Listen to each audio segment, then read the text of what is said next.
नमस्कार मंडळी. हिंदू धर्मात अधिक मास किंवा पुरुषोत्तम महिना अत्यंत पवित्र आणि फलदायी मानला जातो. यंदा हा विशेष महिना 17 मे पासून सुरू झाला असून 15 जून रोजी संपणार आहे. या काळात भगवान विष्णूची विशेष पूजा, आराधना, जप आणि दान धर्माला मोठे महत्त्व असते. असे म्हटले जाते की या महिन्यात केलेल्या सत्कर्माचे फळ इतर महिन्यांपेक्षा कित्येक पटीने जास्त मिळते. धार्मिक महत्त्वाव्यतिरिक्त या काळात शरीर आणि मन शुद्ध ठेवण्यासाठी खाण्यापिण्याच्या काही कडक नियम सांगण्यात आले आहे. या काळात काय खावे?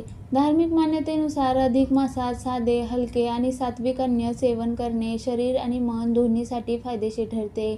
यामुळे मनाची एकाग्रता वाढून भक्तीत लक्ष लागते. धान्य व डाळी, गहू, तांदूळ, जव, मूग आणि वाटाणे, फळे, भाज्या, आंबा, केळी, आवळा, काकडी, इतर पदार्थ, गाईचे शुद्ध तूप, जिरे, आले आणि स्वयंपाकात मुख्यत्वे सेंध मिठाचा वापर करावा. कोणत्या गोष्टी पूर्णपणे टाळाव्यात? या पवित्र काळात नकारात्मक किंवा तामसिक ऊर्जा वाढवणारे पदार्थ टाळण्याचा सल्ला दिला जातो. भाज्या व कडधान्ये, लसूण, कांदा, वांगी, मुळा, कोबी, गाजर, उडीद आणि सोयाबीन. वर्ज्य पदार्थ, मांसाहार, अंडी, मद्यपान, तंबाखू, जंक फूड. इतर नियम: तळलेले, अति तेलकट, मसालेदार पदार्थ, बाहेरचे अन्न किंवा इतरांच्या घरचे अन्न खाणे या काळात टाळावे.